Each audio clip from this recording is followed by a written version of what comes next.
think every artist has got their time to shine. It's really important to find your own way and to keep walking on that way. And one day, everyone will join that way.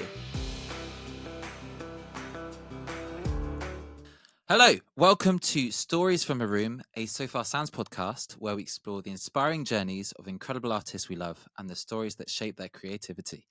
I'm your host, Josh Savage, and today I'm joined by Will Church, one of the best Berlin-based singer-songwriters out there.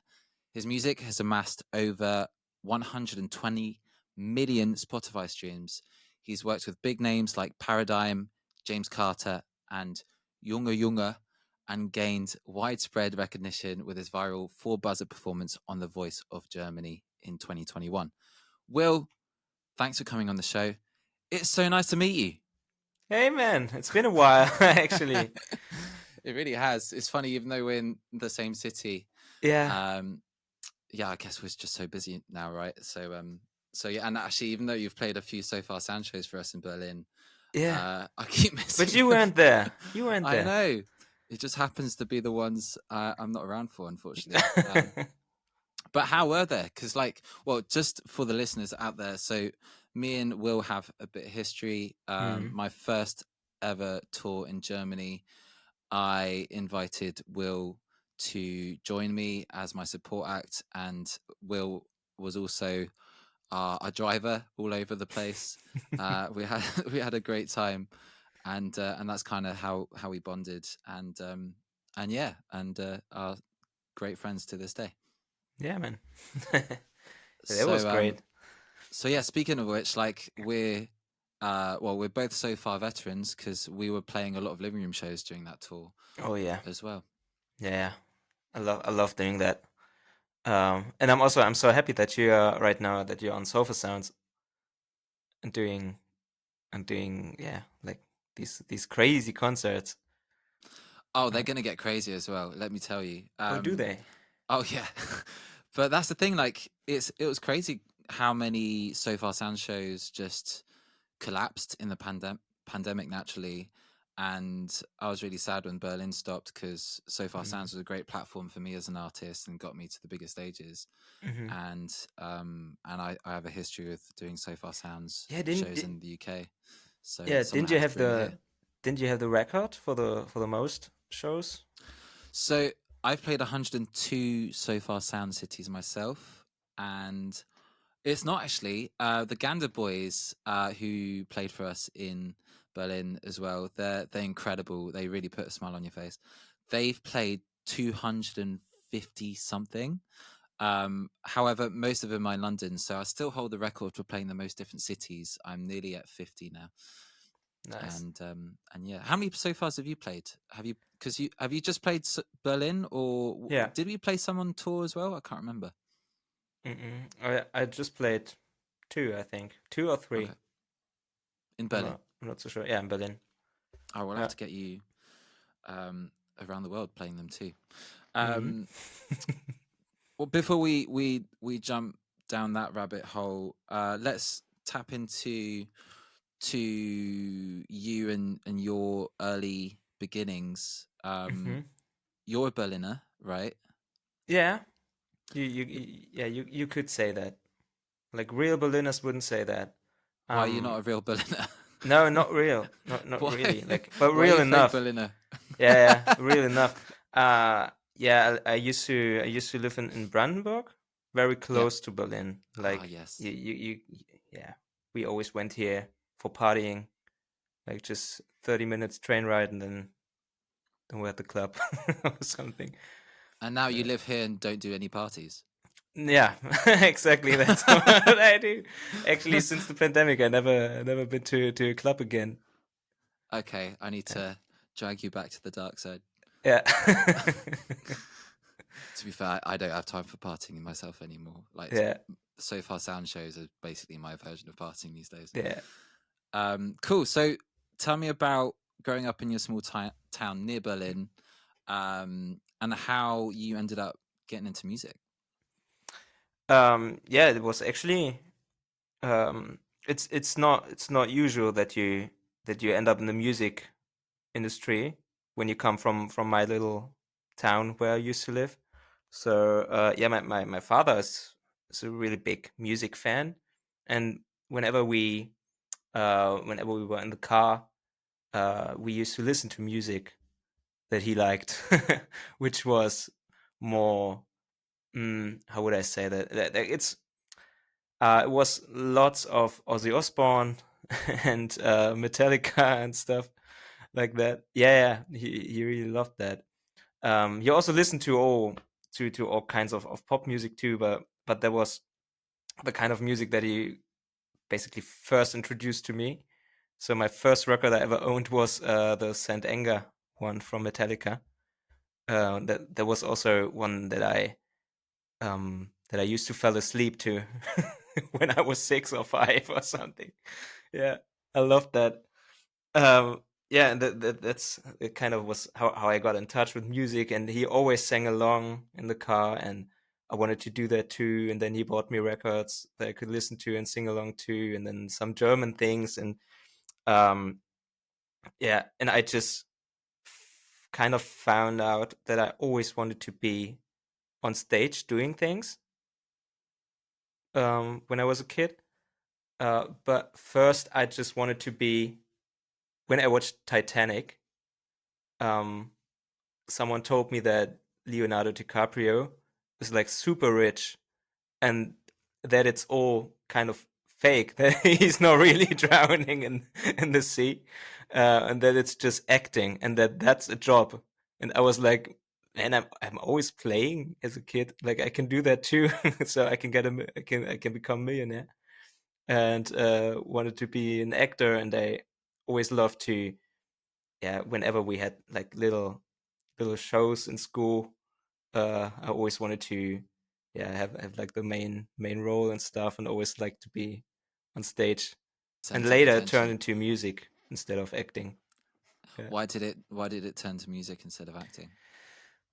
Because I found out that um but both was really fun, but it was easier like to just to have a stage and to act in a play, um instead of having a band and actually sing like to people. I didn't know what to sing, and as you might hear, I'm not a native, but I always loved English music, so I just made up some lyrics when I sang and stuff. So to get that on a professional, on a good level, it really took some time. So yeah, so my first kind of, yeah, gig or show I played was when I was 14 or 15 with a old Justin Bieber haircut. Uh, yeah.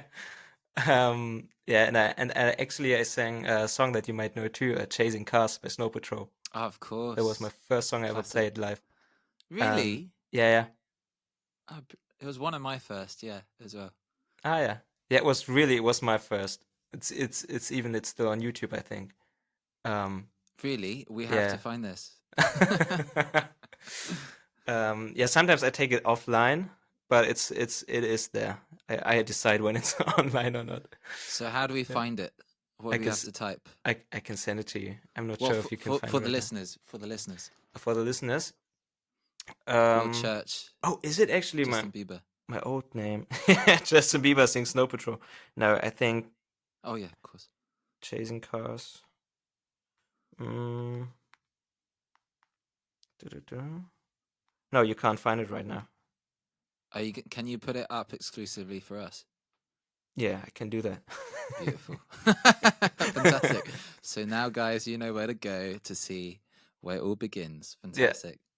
And from there, I mean, how was that experience performing for the first time? Also, did you ever get nervous performing on stage? And how did um, you fight that? I was kind of um, I was kind of afraid of getting nervous, but I didn't get nervous. So I was lucky. That feels like an Yeah, Inception yeah, yeah, scene or something. yeah. Um, yeah, it was. Yeah, I was afraid to. Yeah, obviously, yeah, I didn't want to fuck up. I didn't want to mess up the lyrics or something. So yeah, I kind of, yeah, yeah, I was not so sure if I could do it because I never did it on stage. But yeah, from the first second on, it was really good. And that was during a Christmas concert, and we used to have three of these. So I had three kind of shows in a row, and it was just one song for me. So yeah, after the first time it was like um, yeah, all fear was gone, and I could just play and relax and have fun. And I knew that the feedback was really good. So yeah, I felt very, very safe. Well, your voice is absolutely amazing. How did you train your Thank you. voice to get where, well, to be as high standard as it is? That I don't know. That kind of changed during time. Mm, I didn't even have a teacher or something until I turned 17, I think. So I just I just love to sing along to music, and I did this a lot.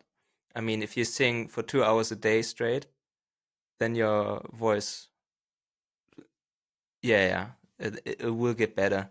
Um, for sure, it really helped me to later. I have a vocal teacher. But after 2 years with her, she told me that she couldn't really help me anymore. So she introduced me to a that was really fun to a pop and jazz choir in Berlin. There was even an audition, so not everyone was allowed to sing there, and we really had some. It was called Young Voices, and they really had some very difficult arrangements, very jazzy, very like the also timing wise, it was really hard to learn, and I never sang by notes and stuff, so I also had to learn that, all the theoretical stuff, and that really helped a lot because whenever we had rehearsal weekends, we used to sing like 6 hours or 7 hours, and we really had to warm up and do this the day after and the day after, and then we went to studio, recorded everything, and everything had to be so super tight, and yeah, and it's also it's very different, also difficult to sing with others and to blend with others, but still get your strengths shown. Will, is there a video of you singing in the choir somewhere on the internet as well? Maybe not on the internet. I don't know. Not sure if it's on YouTube. Can you upload that for us as well? I can see. Let me see. I think my mom has loads of videos from that. So Come on, Mrs. Church. yeah, Release it. Great. sure. And so are you like a living legend in your small town in Brandenburg now? Um, Not really. I know the people there are not really supportive, like most of them. Yeah, yeah. Because it's weird. They don't understand it. Um, if you are not Michael Jackson or Bruno Mars, then they don't really get what you're doing. If whether you do it for a living or like, everyone's asking like, yeah, when are his studies finished or something? Like when he's doing a proper job, you Yeah, know? right. But Until you whenever I'm become on the next Michael Jackson. Yeah, yeah. But whenever I'm on TV, everyone's telling my parents like, yeah, he was great and everything. That like whenever something big happens, everyone is there. Uh, yeah. And also, there's another guy from our city who has like more than 1 million followers or something on Instagram, and this is a very big influencer. And so maybe I'm also standing in the shadow a bit, which is fine actually. Interesting. There's something in the water there then. And how so from that, how do you kind of springboard after your studies to, well, I guess your first steps in adult life and falling into a music career? Mhm. Um, Actually, it started right after school, and it was always a blend between like studying, um, I used to study Latin and history. I didn't know that. Yeah. Why? Just actually, I wanted to study music because I had no idea how to become a musician. And I thought, yeah, studying music is a good start, maybe. But I didn't know that I have to be very good in theoretical music and knowledge and stuff about it.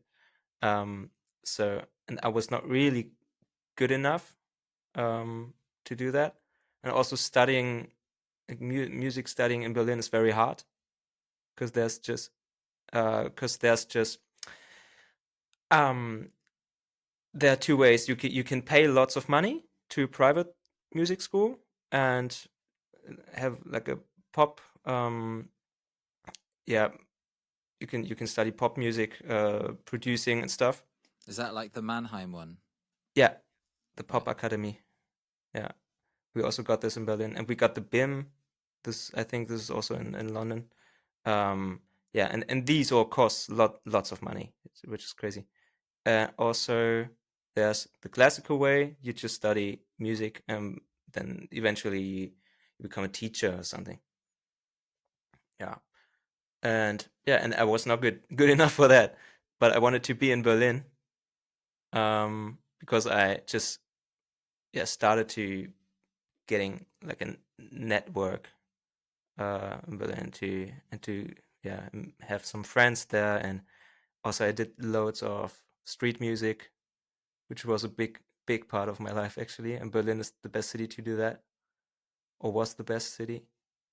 And yeah, so I just studied something to do something and to have like a meaning or whatever. Will, do you think studying music is essential for a music career today? No, not at all. Um, it depends on what you want to be, but you can even be a teacher. I even used to be a teacher in a music school during my studies, which was a bit weird. It was a private school, and therefore you don't really need graduation or something in music or a bachelor. But I think now you do. Yeah, something's changed actually. But yeah, you don't really need that, especially not to be um, a singer-songwriter or pop musician or singer in general. It can help you if you have good teachers, but you don't really need it, Right. I think. And from that, you said you did street music, so busking Mm-hmm. in Berlin. You also had a spell in Brighton in the UK, right? Mm-hmm. How Yeah, come? I used to be there for a couple of months actually. Um, was a mix of living there and also I went to a language school there, and yeah, I just wanted to introduce some of my music to people who are native, which was the first time for me. So I was really scared that people would say like, "Ah, my lyrics are super bad" or whatever. And what I found out is that the people there didn't really care about lyrics. So in the first place, everyone was just looking to to hear something nice, like if the voice is good or the melodies are catchy or whatever. And it was pretty good to learn that it's more about the feeling and stuff, and that you don't really have to be scared mm, about doing something wrong in Right. music. Where was that? Was that a BIM in Brighton, or was it somewhere else? No, that was no, that was with it's called EF. This is just a language school. They do these kind of courses and things. They do it all over the world. So yeah, and I was on the Brighton one, which was really cool. I love that city. Why did you choose to come back to Berlin? You could have easily just stayed in Brighton, right? Yeah, actually, that was the plan. I really fell Mm. in love with Brighton, and it's also it's super close to London. So I thought, yeah, maybe I could eventually I could move to London, or I could study there. But yeah, I got a call from a very big German TV station, RTL, and they had a new show which was super big in Israel. And it was called what was it called? um, yeah, oh fuck, what was it? When was this? What year? Oh, that was 2015 or something. Rising Star was Rising Star. Oh yeah. Okay. Yeah, yeah, it was. Yeah, it was like 10 years ago or something. Yeah, What and is I was Rising there. Star? Rising Star. Was it? Is it like a contestant thing? It's yeah, it's like a British Got Talent or something, but with a twist. The people the people were allowed to vote for the talents they see, and everything was live. Yeah, and that was the problem, that everything was live because someone just told the audience that he couldn't choose his song, and he was criticized by by the judges for his song choice. They say, "Yeah, I couldn't even choose it and stuff." Um, and this is all scripted, and and then people started to hate the show, and yeah, and that's kind of it kind of got cancelled after the incident. Yeah, Wow. yeah. And how was your experience with it? Did you value it? Did you enjoy it, or did you hate it as well? Oh, that was very mixed. That was very mixed. I was there with my band that I founded that I found right after I finished school. Um, I found some of the people from Facebook and and from my school. They were all students and very funny guys. And we were called Goodbye Hometown. Um, and yeah, and we were kind of some kind of favorites for the show. So some would have expected us to win, but yeah, it never really got to that. But yeah, it was a really good experience. Also, singing on TV is like one thing, but being live on TV uh, with millions of people watching was that was kind of scary. So And you were also, nervous finally. I was there was yeah, I think that was the first time I was really nervous. Also because I was super sick back then. On that day, because there were so many talents and everyone got sick, and then me too, and oh, that was yeah, that was really tough. But I always see this kind of show as a step I already passed. Whenever I get nervous, I think like, man, I was super sick and I was live on TV and I sang that when I was 20, so I can do everything. Yeah. Yeah. Wow, awesome. So how did that make you stay in Berlin? Um, yeah, that at least that made me come back because it was in Germany, and after that we really gained some fans, and we could play some shows and we could make some money with music, and then we had some um, people from back then um, it was a distributor. It was not Record Jet. There was another distributor, Spin Up. It's called Spin Up, where you can release your music for free and stuff. And they were super new, and they wanted to help us releasing music, and yeah, so kind of we had multiple reasons to just stay in Germany and build a network, um, and build on the kind of foundation that we had from that show. So it was a tough choice going back to England, starting from zero, or being in Germany, like starting from I don't know, from somewhere. Right. Yeah. And where did you go from there? Um, yeah, the band eventually we split because people like we weren't successful enough, and yeah, and some of us just wanted to, or didn't really want to be like professional musicians. They just, yeah, which I can understand. Now, one of them is a doctor, one of them is a teacher, one of them is a financial dude, and they all do their things. Um, but yeah, but I kept on doing music, and I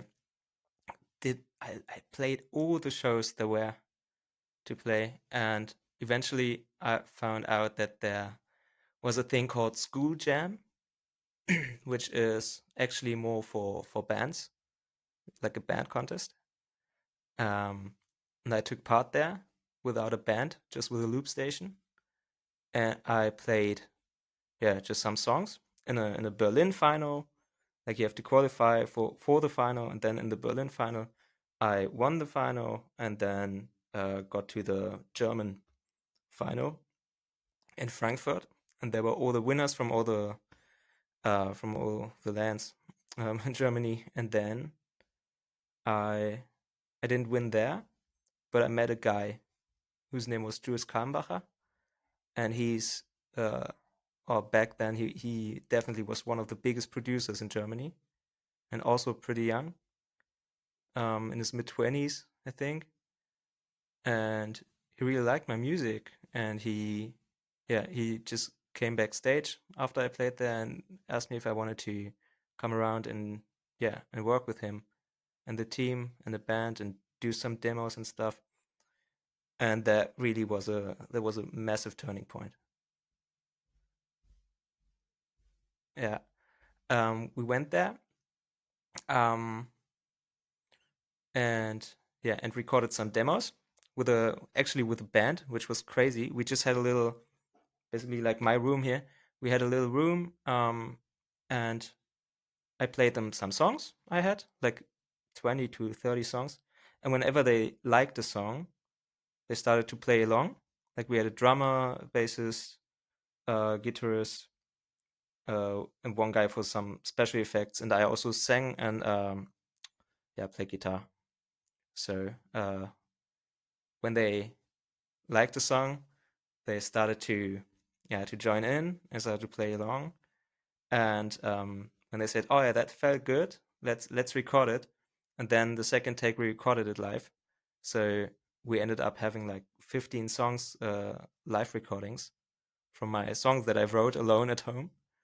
Um, and when we were like almost done, Jules said, "Man, tomorrow there, or in 2 days, there are some guys from Sony that are coming to our studio. Um, I tell them they have to be here earlier so that they can hear that." So usually A&Rs, those were A&Rs from Sony Publishing, and usually they just hear music. They get music sent by Dropbox or whatever. They listen to it in the studio, or listen to it in their headquarters or whatever, or at home. And yeah, he just invited them to have them hearing me play live, which was really cool. So yeah, and they came.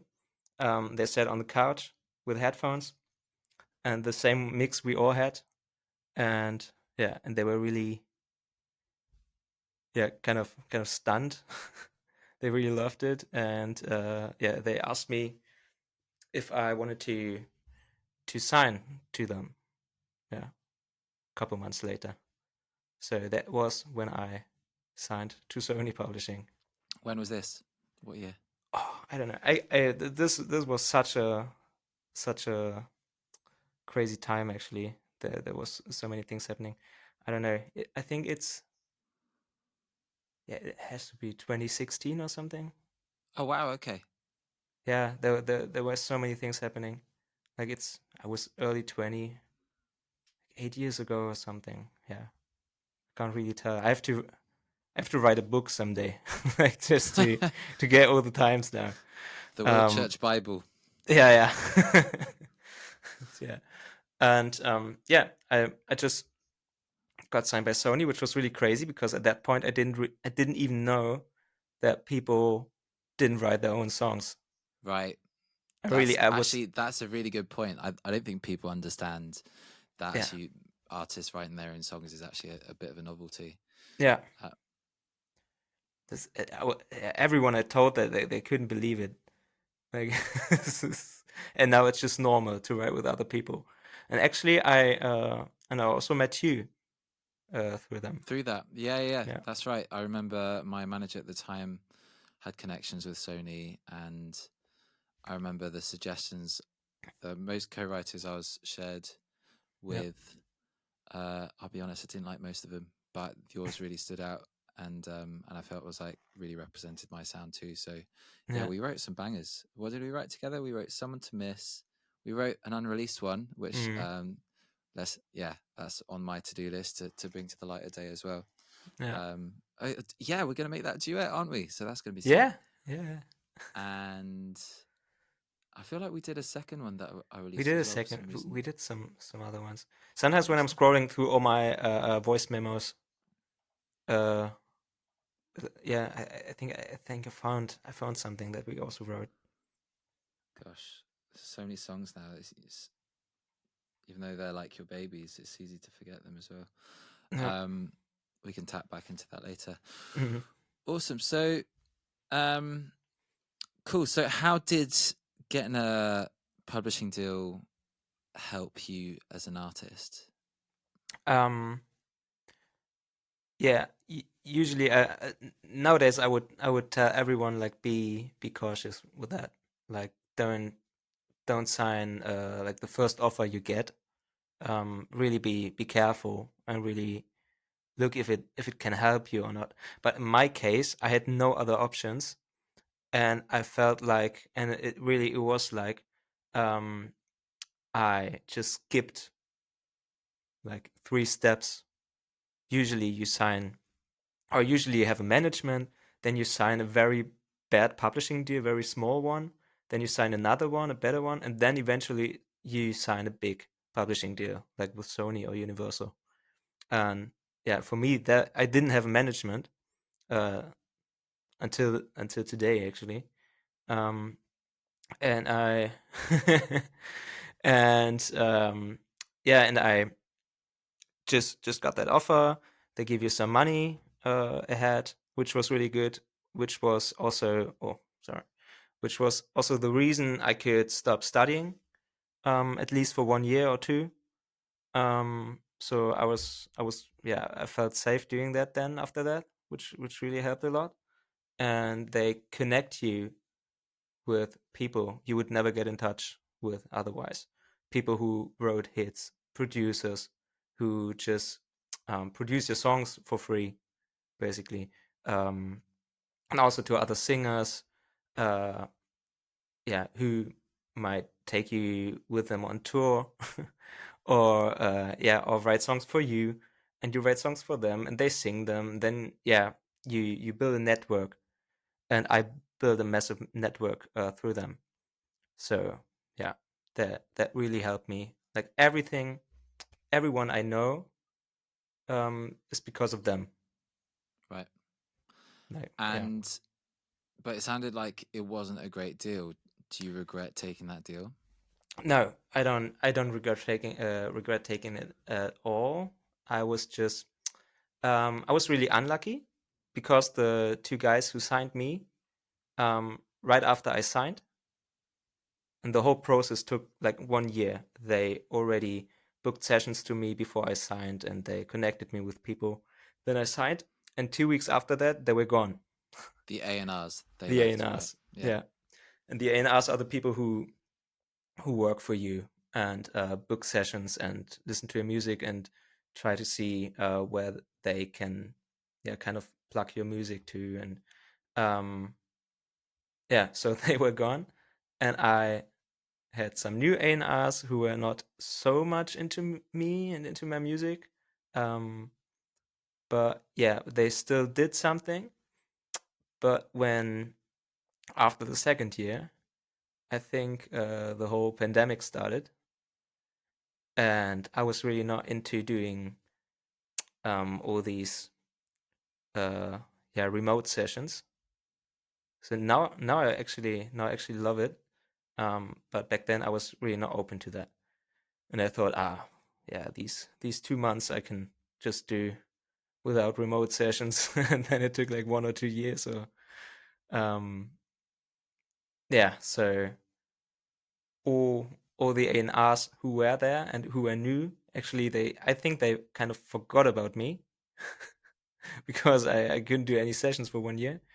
And then I kind of was stuck in that deal because I didn't recoup the money they gave me in the first place, but also because they did some mistakes, and yeah, and because they kind of forget about me. And yeah, but I think like 3 years ago or something, or 4 years ago, I just uh yeah, I got out of that deal. I recouped. I just said I would have recouped like 2 years earlier, I think, but they didn't really register my songs. So yeah, not all of them.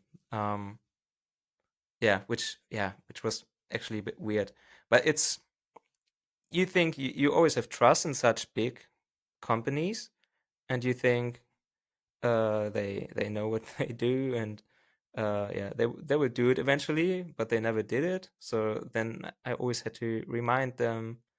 Then it was, your A&R is not here anymore, and we see who else can do it, and it's really, it can really be a pain. Yeah. Yeah. What did you learn from that? What would be your best advice to an artist who is thinking about signing to publishing deal, or someone who just has, and for example, is also stuck in their publishing deal? It depends on why you're stuck, but in the first place, yeah, hmm, it really depends on if you need a publishing deal. So right now, if you already got a good network, if you know people, and if you're able to release music, if you're able to write music with other people and music you love, and also for other people, and if you're playing live and stuff, then I don't really think that you need a publishing deal. But if you if you really need like quick money, like a good advance or something, um, and want to be safe just for 1 year or 2 years, or whatever, um, you could consider that. And also, if you, like in my case, if you don't have any network, if you are new to a country or something, it's nothing wrong in signing to a publisher for 2 years or 3 years.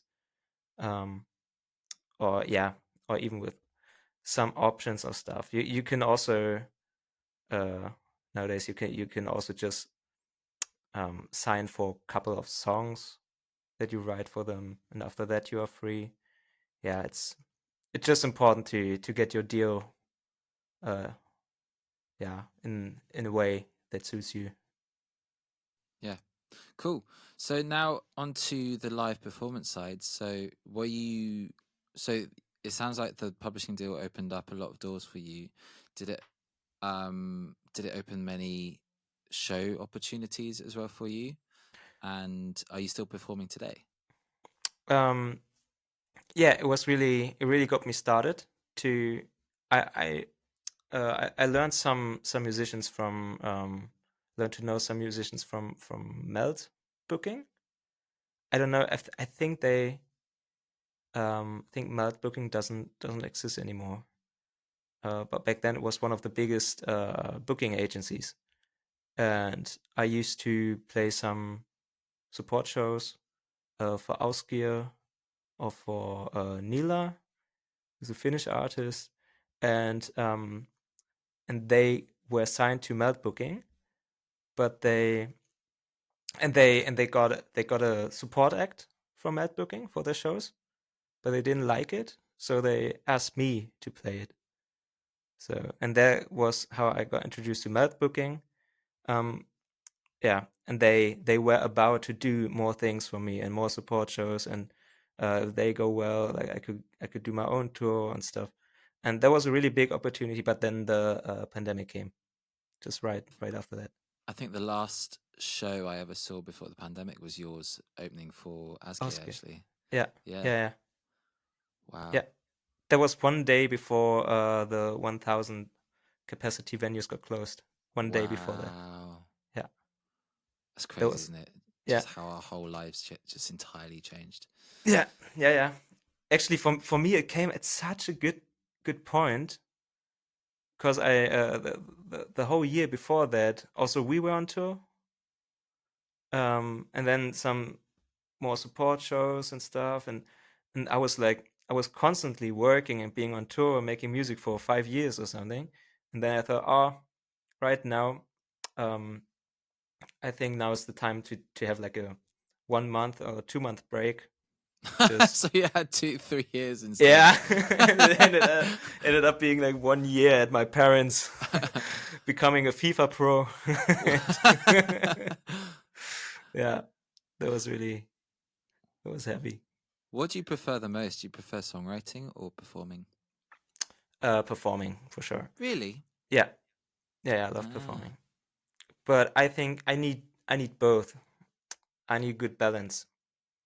I can't perform all the time, mm, and it's really tough to book all the performances and to make them also financially make sense, which is really tough. And to get an audience listens to you would be my dream, just to be on tour the whole year, actually. But yeah, but sometimes you just it's really cool to have just creative breaks and write songs, which is really nice. But also I need breaks from writing songs, because when I yeah 2 or 3 months constantly writing, like I'm empty.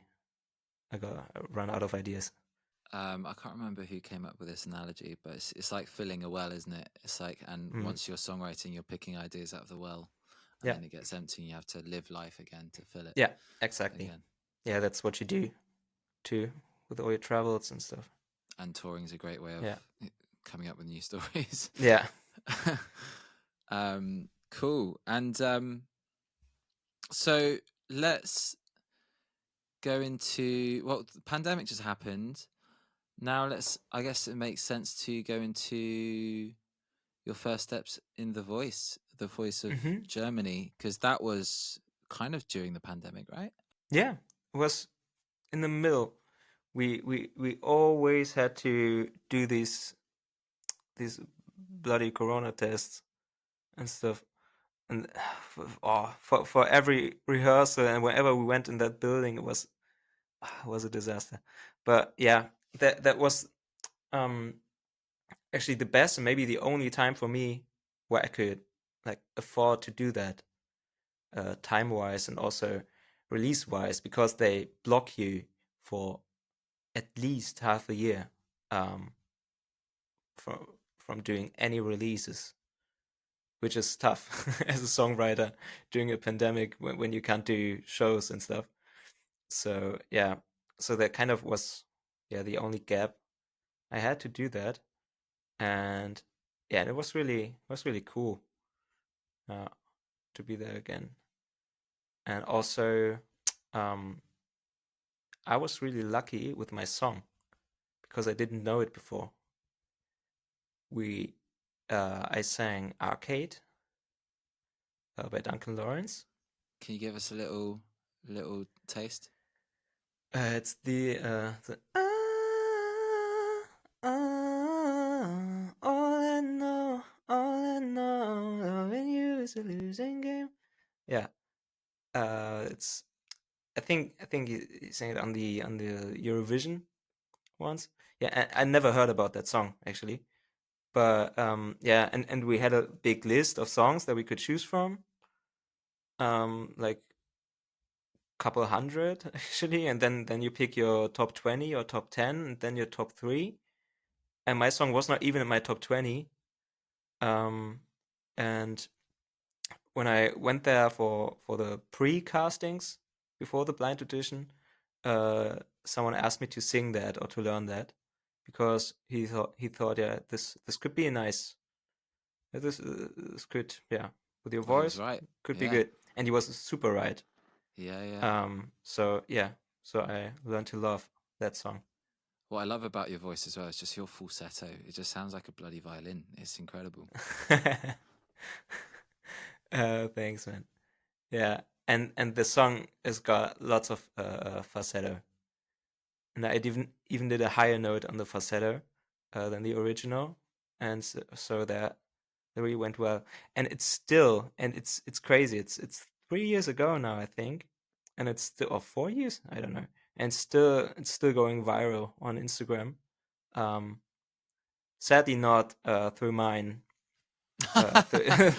through my accounts. Yeah. But yeah, some random Mexican The Voice accounts always re-release it, and they Oh get like wow. 5 million views, and it's, and I always commented and say, ah, that's me. Hello, follow me, please. Love me.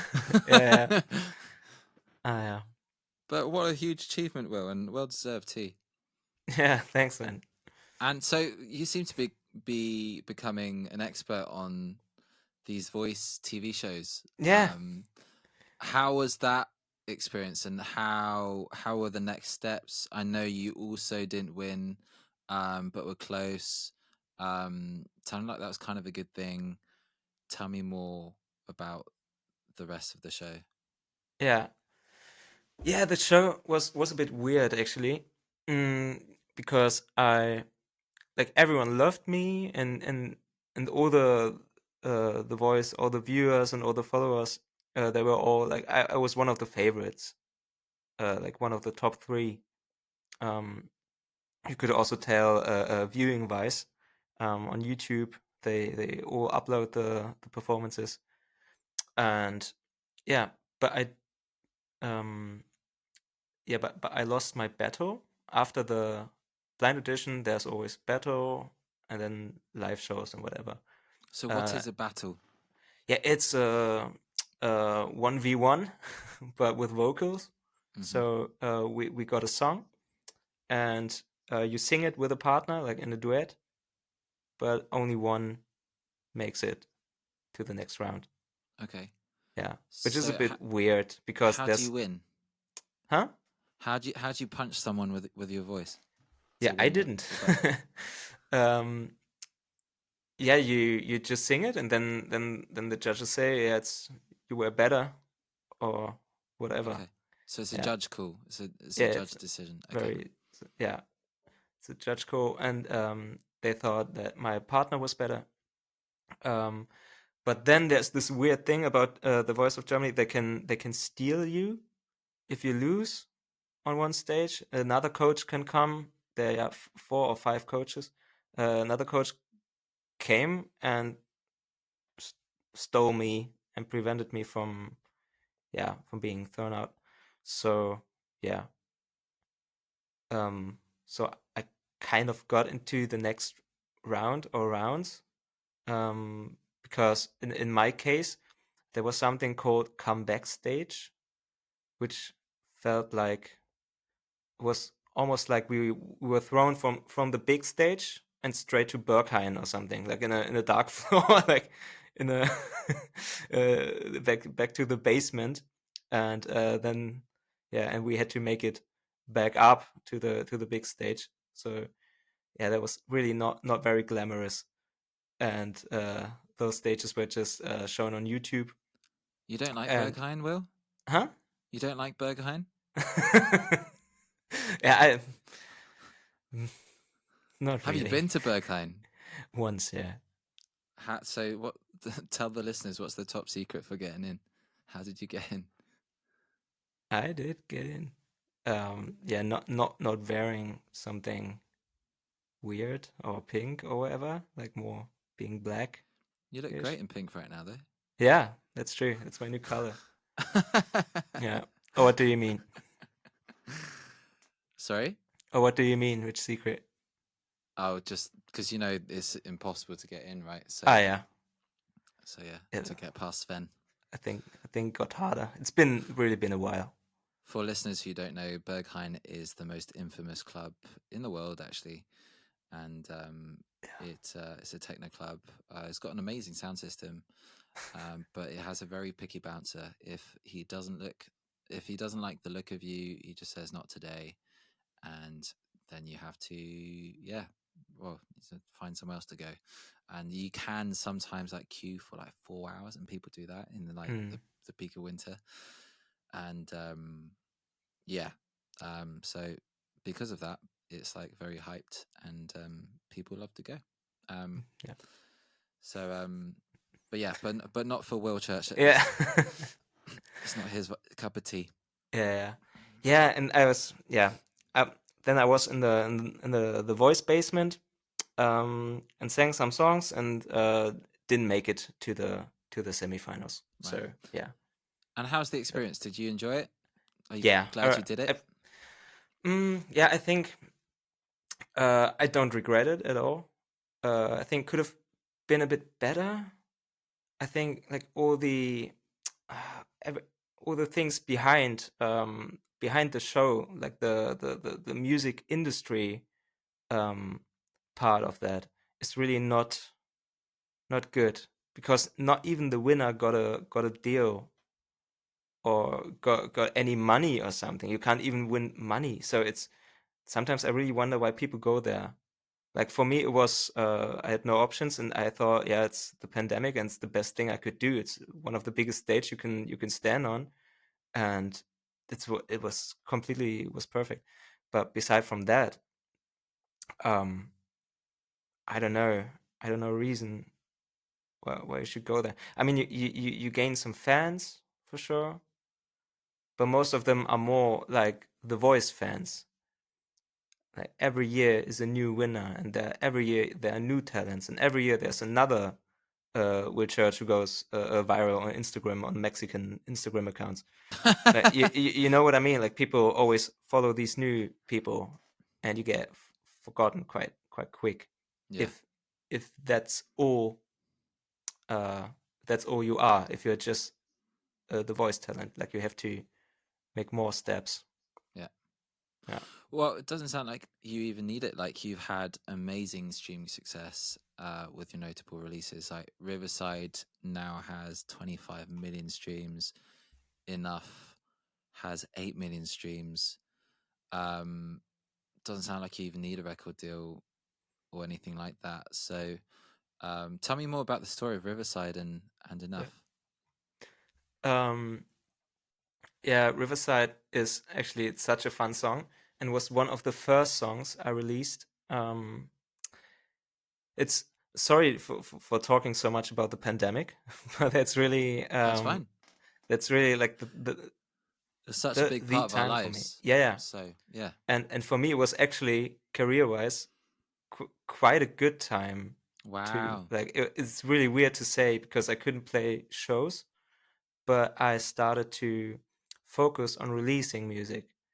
And Riverside was one of the first songs during that pandemic summer that I released, and it went so well and opened so many more doors to those kind of chill house and dance DJs, and everyone would just text me and ask me if I could do a top line for them, if I could sing something, and yeah, and I always and I just wrote so many songs and released so many songs, and uh, back then for that year, my goal for that year was to make a song that reaches like 1 million streams. Like I always set goals for years. Like for every year I have some goals. And for that year was to have a song that has 1 million. And in that year I I think my songs combined had like 30 million. Yeah, you knocked it out the park. Yeah, which was just crazy. Couldn't imagine that. So yeah, I don't know. It kind of was good to have to focus on that, and yeah, and I still do. Um, yeah. You're not with a label now, right? You're releasing independently. Is that correct? um, Not really. Like I do on a regular basis. I do some independent releases, but usually I do track by track releases with labels. There are so many. Um, they're called like playlist labels. Most of them are like chill house, or like slap house or whatever, more like dancey driven. Um, and they, yeah, when the whole Spotify thing started, those people were clever and founded playlists, that people followed, and now they have most of the labels. They have like 4, 5, 6, 7 playlists with more than a couple 100,000 people that follows them, and they always pitch the artists they sign to these playlists. So you get guaranteed streams. You don't get guaranteed fans, but you get streams. And streams is still a good way to show that you're doing well, if you know what I mean. Like it's superficial, but it just looks good if you if you have more streams, which is a bit sad. But yeah, What's it's your still like view of that. streaming these days? Do you think, and what, where? Because of course, Spotify is very controversial in the Mm, music industry, especially for how it doesn't pay fairly to artists, doesn't pay fairly to songwriters. mm. What's your view of Spotify these days and streaming culture? Yeah, it's mixed. I mean, it could be better. It's weird if you see what crazy numbers they make and how much money they make, but still, it's a good way to, I don't know. I think it's a free way to get music out, and all these playlists and stuff. If you get lucky, like when I release independent songs, um, I still get to some of the biggest playlists in Germany. They are New Music Friday. They have a couple 100,000 people that follows them, or Pop Brandneu. These are like super big playlists, and you can even get them without a label and without a management, whatever. Just having a song that kind of, um, might might fit the algorithm or whatever, or might sound good. I don't know how they pick songs for those playlists. Um, but it's really possible for everyone to get to big playlists, and yeah, and therefore get some more fans and some more, Do you think that's still possible now though? Because I feel like Spotify yeah. did have had an amazing discovery platform. It really helped break some artists like Dermot Kennedy, for example, before he was signed and became absolutely massive. I don't know if it is that good for bringing artists to the forefront anymore. Because, like you said, you did Mm. get a lot of streams, but you didn't necessarily get fans, Yeah, like a lot of that. fans at least. Mm, but that's, I don't know. Like it's for people. It's very.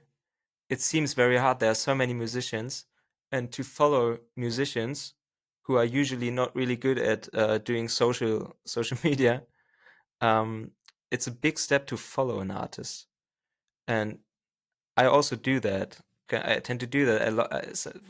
There are so many artists. I love their music, and I don't follow them. So, uh, on Instagram or whatever, yeah. Um, and that's. I mean, also it's really good. Spotify, it's also it's linked to Eventum, so if you have like shows there, like they support you. But I know what you mean. It's more for the bigger for the bigger artists that it helps them. I have a great story for you. We I was organizing a So Far Sounds Berlin show Mm. in a beautiful outdoor space, and one of our team members, Alicia Popat, also an artist, I think you're familiar with as well. Yeah, Um, she was at the Voice at my season. that's right. That's right. Yeah. Yeah. Beautiful woman inside and out. Beautiful voice as well, and great artist. She, of course, is very into music naturally as an artist herself Hmm. and a music fan. This blew my mind. So, one of the artists that I booked at So Far Sounds Berlin was sound checking, and he was playing this song, and instantly Alicia perked up. She was like, "Oh, I love this song. This is like one of my top 5 songs of all time. I play this every single day." And so I said to Alicia, I was like, you know, I don't think that's a cover. I think that's actually his song. And this was incredible. Alicia's favorite artist that she listens to every single day was in front of her. She didn't even recognize his name because on our team spreadsheet she could see it well in advance. So she had her favorite artist right in front of her, and she didn't recognize him. And I think that's the issue with streaming these days: is it's great for getting your music out there, but it's not building connection between fan and artists anymore. And it's heartbreaking, really, to be fair, because the reason I love music is it's a great way to connect with people, Yeah. and there's such a big disconnect between artists and fans these days. Yeah, sure. Um, yeah, big numbers doesn't mean that you have loads of people that go to your shows. Um, and yeah, it's yeah, and it could be more money that you could make with streams. If I imagine if it would just be 1 cent per stream, like it would be crazy rich. But that's the, it's also it's hard to compare. Some people say like, yeah, it was better. Yeah, it used to be better when there were only CDs or vinyls to be sold, but it was a different time, and it was so hard to produce those things and to get those into shops legally and stuff. Well, what's insane, I think, is people don't fully understand how much time and money it costs to produce music. And Mm.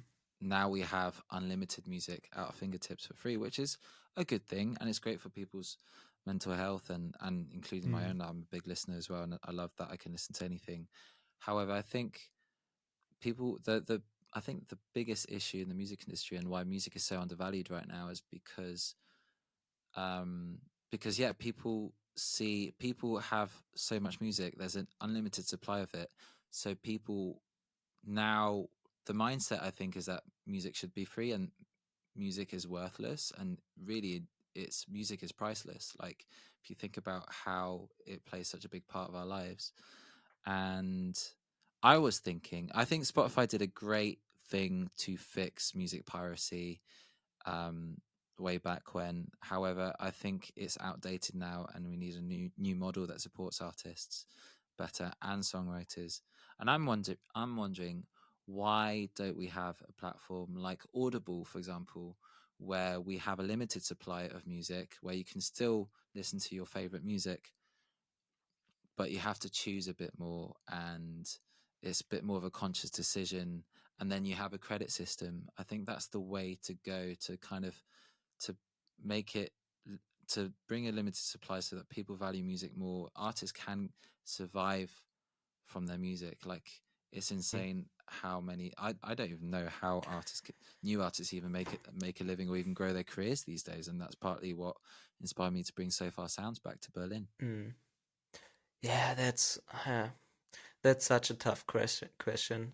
How to make those streaming things better? Because the thing is, um, for all the artists, Spotify is the only thing that really matters compared to Apple Music or Deezer or whatever, or Amazon Music, whatever there is.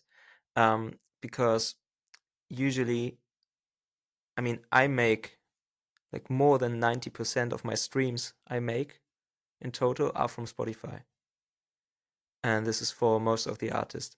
So Spotify is super important for all the yeah, for all the labels, for all the big labels and small labels. Just it's very important. Also, it's one of the only um, streaming platform that shows the streams, which is also a big matter. Like I think music would change a lot if you couldn't see how many streams people make.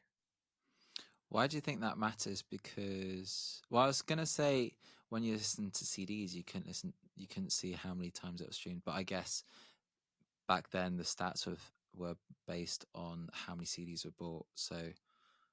Yeah, So I go back on that now. yeah. I don't know. I still think like yeah, it's important to make streams to get to charts too, and also for many people who are a bit more like famous, uh, they get they get judged a lot. If people see like, oh, this new song only go like 30,000 streams or whatever from a big artist, then they would say, yeah, it's a flop. which is crazy. Yeah, yeah, totally. It's completely crazy. But what you don't see then it's that it's a 5 minute song that people actually listen to, and people actually, yeah, then which has a meaning and stuff, and yeah, and there's so much. I wouldn't say worthless, but really like meaningless music with just like under 2 minutes length, just to make streams and just to have high numbers, and to say like, yeah, a new song is out, like one day out and 1 million streams, let's go, and you have a like 30 seconds song or whatever. Like it's but what Well, songs counts getting shorter, is the aren't number. they? Yeah, yeah. I'm waiting to the day where it's just chorus verse chorus, just 130 or 1 minute. I think this will be there one day. Gosh, wow, that'd be insane. I mean, yeah, I think so. When I started making music, songs were about 4 minutes, 4 minutes and a half. Now I Mm-hmm. think they are on streaming to be successful on streaming. They're generally, I think we're around 2 minutes 30, even like Yeah, two two minutes 30 minutes. is perfect, and 3 minutes is Too long now. could be too long. Yeah, Yeah, yeah, generally speaking. So how yeah. so Will, how do you approach to creating music that resonates with listeners worldwide now? Oh, actually, For yourself and for others too when you're writing for other people. yeah, yeah. Yeah, for other people is different because I always have to see what the person I write the song for or with, what he or she would like to say, or who the person is and what fits to the person. Um, so yeah, for me, it's more. I try to make songs that um, yeah, that I can relate to, or that tell a story, um, that I would like to listen to in a couple years. That I would like to listen back and then see, oh, that was worth thinking back then. That's fun, or that's sad, or whatever. So it's kind of like a diary in a way. Like you can see how I feel during all that periods of time, and also it's for me it's super important. I also have another project where I mostly do like dance music, and yeah, just very easy happy songs or whatever. And it's also for me it's really fun, just music wise, doing different things, just not one genre all the time. When I started, I was writing folk music for 5 years, and after that I was like, yeah, I don't know if there are any new chords or whatever that I could do. Like everyone was sounding the same, and then I immediately lost the, yeah, lost the thrill of it a bit, yeah, or the magic, because I've heard it before, and then it's cool to have something completely different. I even nobody knows by now, but I think next year I will also release loads of children's songs, which is What? with my voice. Yeah, also it won't be a Will Church release.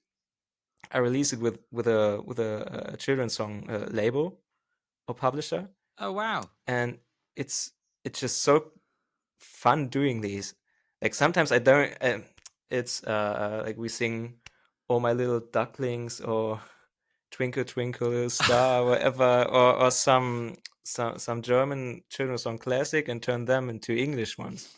Oh wow. Yeah, and this is really weird doing these sometimes, but after that, it's really cool going back to what I feel inside me. Like it's I don't know. It's good to get your head free sometimes.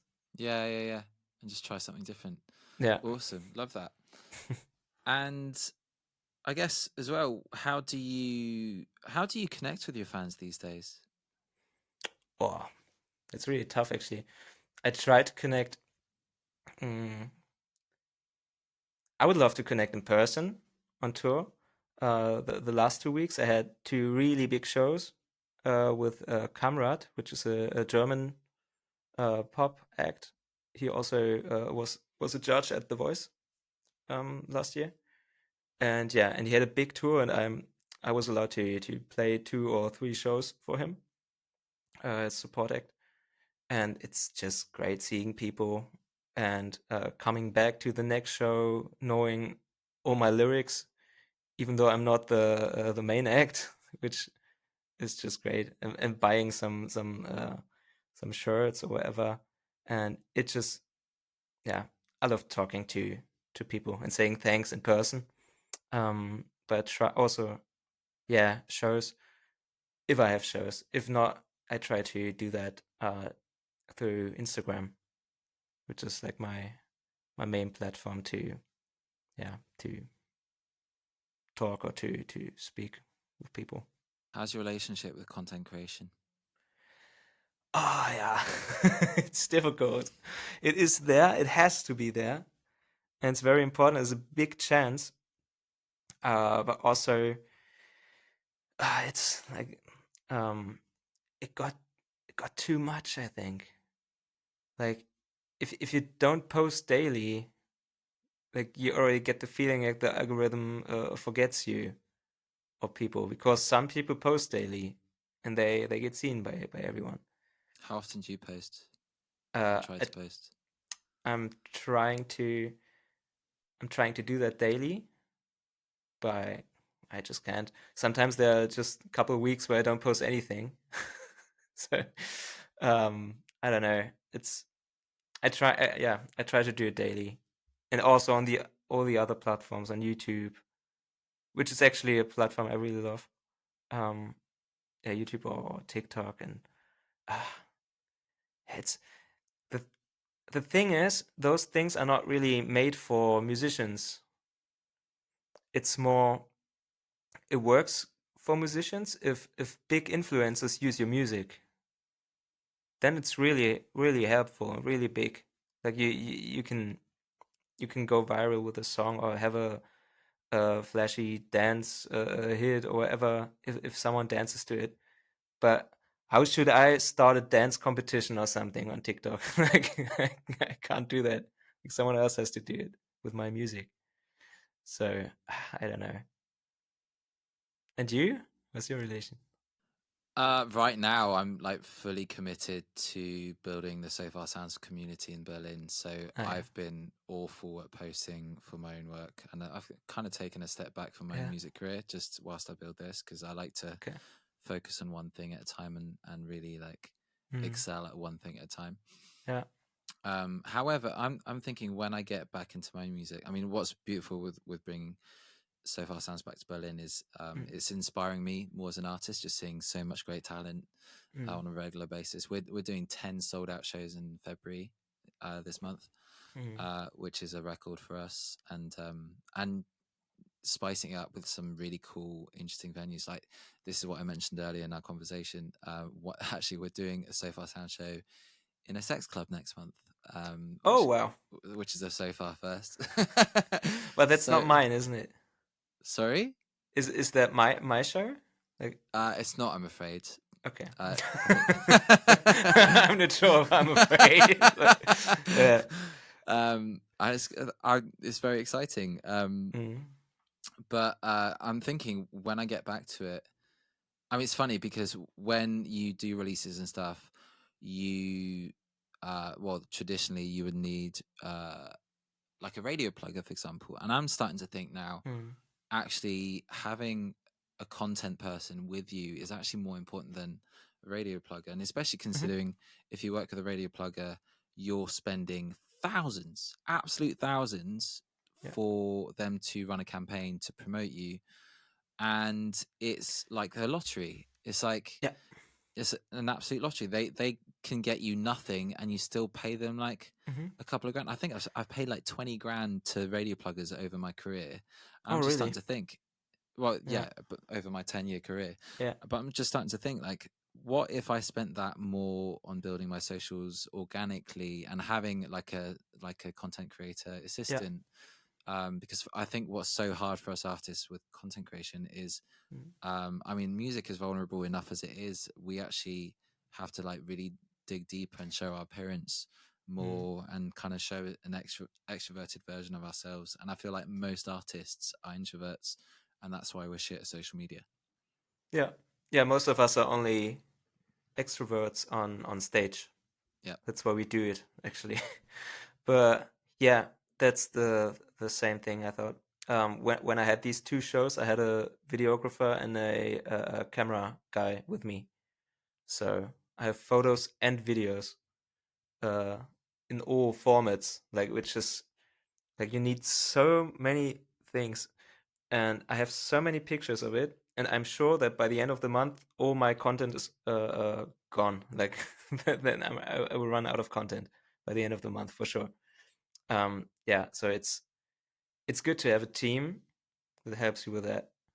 And it's funny that you mention radio promoters because I even with labels, I worked with a label um, with a song, and they thought, yeah, it will be the biggest radio hit of the year, and we make that work and stuff. And they made such I don't know, it didn't work at all. They paid like 5 or 10,000, I don't know how much for radio, and yeah, and some radios just played it once and then never again. And and they also, all the radios, they send feedback. That's all they do. um and it's crazy how yeah, not personal the feedback is, like when they, yeah, I don't know, it's crazy. yeah. Well, what are the challenges and rewards of being an artist in this competitive music industry? Oh. I think one of the biggest challenges is to not compare yourself to others uh when it comes to followers or success or streaming or um whatever. Just I think I think every artist mm, has got their time to shine, and it's really important just to find. Sounds so cliche, but it's really important to find your own way and to keep walking on that way. And one day, everyone will join that way. It's better than choosing different ways or looking, oh, he's doing that, I do that too. Yeah, then you're second.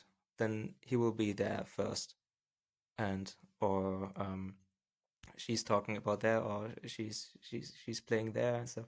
Like everyone's got their own time to shine. Like right now, I feel uh, if I would have stuck more to my country music or to my folk music, uh, I think right now is really the perfect music, perfect time to do that on a, yeah, on a like pop acoustic music. It's the perfect time to do that because country is coming back big Well, time. it's come in force, isn't it? Yeah, It's already here. yeah, it's so here. And yeah, 5 years ago, everyone was telling me like, yeah, we already got Ed Sheeran, and we don't want to hear acoustic guitar on pop music and stuff. And now it's everywhere. So it's nobody can predict it. So it just, yeah, Also, I find the music industry is always one step behind. yeah, yeah. They're always behind. Yeah. But sometimes yeah, sometimes things still work. When dance music got big, I thought, yeah, that will just be there for 3 years or something. Like when David Guetta got his first big hit. I thought, yeah, this won't last long. And yeah, so sometimes it's good to be open to new things, but if it's not for you, it's not for you. Yeah, 100%. And that's why I really treasure the So Far Sound shows, is because we'll put on anything good as long as long as it's good. We don't care about statistics or anything like that, as long as we can see that you can perform in an intimate setting. Yeah. And yeah, and it's all about the music, which is actually incredibly rare in the music industry, which is ridiculous. um Mm. yeah, so tell me about your most memorable live performances, Will. What would you say are your top three? Mm, top three. Saying I don't have to rank it, do I? No. Okay. Oh, what's now? My light just went off. Ah, here we go. Okay. Um, yeah, for sure. There was the biggest I played was at the Kulturbrauerei in Berlin. Um, there was open air, and I had a 20 or 30 minutes slot at the Energy.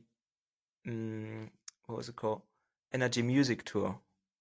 Like Energy is Okay. the biggest radio station in Berlin. Radio station. Uh, Yeah, yeah, yeah. and they had a contest, and I played there because I played every contest. And Literally. yeah, sure. And I won it, and so I won the gig there, which was great because there was also Sarah Larson, Okay. uh, who was she was just 18 back then, and Tom Odell played there too. Wow. Yeah, and Mark Forster, like a very big German Yeah. radio act. And yeah, and me, Lil Will, and yeah, it was incredible. You played at Olympia Park in Munich. I don't know how many N- people are there, like no, 80,000 or whatever. Messe München, 100,000. Yeah, that's insane. That was insane. And Yeah. how, because I had a band, like, how did you manage to, yeah, when you play the big shows, you need the energy there. And of course, as a solo artist, that's quite difficult. How did you bring the energy as Little Will? I love to make people sing and make people do things. And the more people there are, the better it sounds. So yeah, it's really cool. So I made them sing. Like Was it they an were Was it an O by any chance? Like, I remember when you were on tour, we were saying, we were listening to the radio and he was saying, all you need is an O for people yeah. to sing along to, and then it's a hit. Yeah, it was, and it still is. It still is the same. It's an ow ow ow Oh, ow. yeah. Yeah, yeah, yeah. I remember Yeah, that one. yeah. The people love that still. They always will. It Yeah, was a that was classic, really yeah. big, and there were 5,000 people there. Wow. Yeah, So cool. that was really cool. Cool Brauerei. Wow, Mm-hmm. amazing. Great. Yeah, yeah, yeah. That's why I watch the football every 2 years, Ah, yeah. at the World Cup and the Euros. Mm-hmm. Awesome. Yeah, and And two more live performances boah, that are your top mm, favorites. it's hard to tell actually, because 2 years ago I went to the German preliminary. This is such a weird word. The Um, Eurovision. yeah, the Eurovision Uh huh. um, for Germany. So I almost took part of the Eurovision for Germany. But at the pre-selection, I got second place, which is also a live TV show and people vote and stuff. Yeah. And was really close. Yeah, and I ended up being second place, and that was so cool because I got all the 12 points. Go to Will Church. I got all of them. There was a new record for that. Wow. Yeah, By the but then judges. by the judges. But there were beforehand there were some also some votings, online votings, even before the live show was. And all the other acts, or most of the other acts, they already had like millions of fans. Uh, Right. yeah, but not me. I got some fans through that. So yeah, that was a really good experience. And I just when they when you get those 12 points, the camera is always on you, and you have to do something like celebrate. And in the end, and there was like 7 or 8 times when they say like 12 points go to Woodchurch. And in the end, I was starting to do the some football celebrations, like the Like. Cristiano Ronaldo one, like the yeah, that was really cool. Yeah, that was definitely a big day, a Fantastic. big show. And the others, it's very hard to tell. Maybe I'm not Well, sure. I really wanted to ask, what what do you prefer, playing the bigger ones or the more intimate ones, and what's the Oh, difference between the two? Also, what do you find the most difficult? mm, I think play smaller ones is more difficult, but it can be very rewarding. I think that, mm, if because you can really see the crowd. If there are more than like 500 people, it's very hard to tell who's there, what kind of people are there, how do they feel and stuff. It's more, yeah, you feel more distant in a way. But if you're especially on sofa sounds or on living room shows, if you have like just 20 people there or 40 people, and you see all of them and see all of them cry or laugh or sing, then it's the best feeling, I think, because you can't make, if you have 500 people or 1,000 in front of you, you can't make all of them dance or all of them sing. um, but you can do that with 40 people. But if you don't get that and all the people hate you, or the 40 or 20 people, then it's the worst thing in the world. Is that worse than thousands of people, though? No, because it's more distant. I think Yeah, it gets more personal if you have fewer people. right. Yeah, Yeah, definitely. yeah. It's but mm, I can't really tell which I like more. I like both. I have to Yeah, say. fair. And you said earlier you like to have year goals. What is this year's goal for you in 2025? Oh, I can't remember, man. Actually, yeah. Actually, I um every New Year's Eve, I always uh yeah, check what I did this year, and then I check what my goals were the year before. I don't check during the year because sometimes the goals don't even matter. What my goal was 5 months ago might not be important 5 months later. So yeah, but it's just fun to see, because and that's why I write them down and I forget it, and then by the end of the year I see, did I do it or not. But how do you keep to your goals if you can't remember them? Mm, I think my goals, yeah, it sounds a bit like spiritual, but I think your goals, if they are really what you want, it comes to you. If you just, I mean, you can't just sit there and don't do anything. But I know what I have to do. I know I have to write music. I know I have to sing music. I have to send it to people. I have to build my team, and I have to stay humble and keep having fun, and then everything will work out in the Love end. that. Will, your stage name is Will Church. I think you're allowed to be spiritual. Yeah. Am I? Yeah, yeah, probably. Brilliant. Okay, well, tell me about your upcoming releases, tours, and any potential collaborations that you're most excited about this year. Mm. What's next for Um, you? what's next is actually, and this will be a very big thing. It's my new release. It's I built a team, and it's a mix between releasing independently and just with a team, just with people who help you. And we also got a radio promoter who's maybe having a percentage of the song.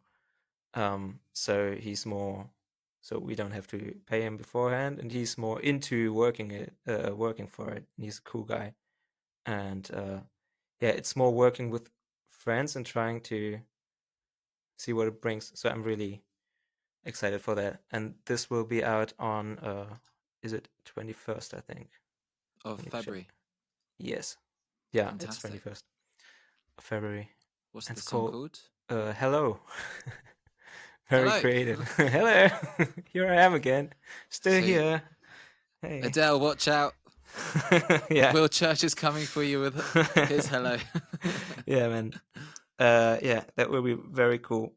And then we see from that one, we see, and after all these shows I did now, we'll see if I get a booker to work for me or with me in planning tour and shows. And yeah, so I don't really have a tour to announce, sadly. Yeah, about that song. So The time will come.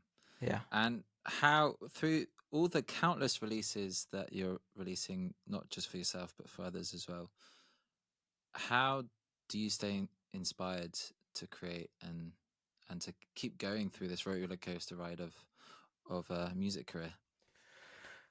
Oh yeah, it's yeah. Sometimes it's just taking steps back and just don't do don't do any music and just I don't know, just being with my wife and my wife and my little dog, watching reality TV or whatever. Really? But yeah, sometimes that really helps. It's also it's cool seeing other people's problem, and then sometimes it even inspires to a song.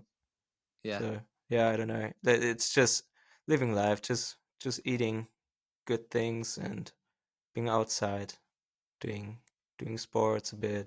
Yeah, just living. fantastic. Living, just live. Yeah, just live. So, where should people find you? Where's the best place to connect with you, Will?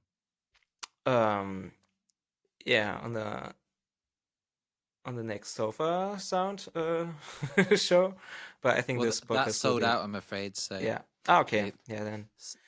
they'll have to go somewhere else. um, then you just go to Instagram, guys. What's Text your me there, Instagram? leave a nice message. Hmm? What is it? What Instagram is? What's your handle? It's going to be a long podcast. It's Will Church Music, or just Will Church. You find me there, and yeah, you can you can leave a message. Or we And follow see. you on Spotify, I imagine. I And don't on think Spotify, people they can understand listen. how important that is. Yeah, yeah. And even if you want to hear more of my stupid stories, then you can also. And if you're German, or if you understand German, you can listen to Bohnen mit Apfelmus, which is the name of my podcast. Beautiful. Bohnen with, what does that mean? Yeah. Beans and Beans, apple. apple What? mousse? Yeah, like Apple mousse. juice? Apple like yogurt? No, it's more like yeah. What would you say that? Like a I'm cream or learning. whatever? No, mousse. Mousse. Yeah. Like mousse au chocolat. I think it's like apple compote. Compote. Yes. Well, Yeah, that's like the that. French one. I'm getting all my languages mixed up. Yeah. It actually Um, tastes quite well. yeah. Quite good. Yeah. No, I know. It's delicious. It's brilliant. Okay. Let's close with one last thing, Will. What's your best advice to new artists today? Mm, Top tips top tips by Will from Will Church. Church. Don't be afraid to sign anything, but don't sign anything. Like, you know what I mean? Like, No, absolutely no. not. I have no idea um, what you mean. yeah, I don't know. Don't be. How would I say that in a clever way? Don't be afraid to make mistakes. Just try things out. You got time, and one day it'll all be good Your and time will nice. shine. That's something Yeah, you mentioned a lot earlier. exactly. I feel like that's the title of your next song, Time to Yeah, sure. Shine. That's how I write my songs. I just try to find life mottos, and then I write it Fantastic. down. Well, Will, thank you so much for your time. Keep up the Thanks. amazing work. Absolutely love your music. And yeah, we've been So Far Stories. We'll see you next time. Much love.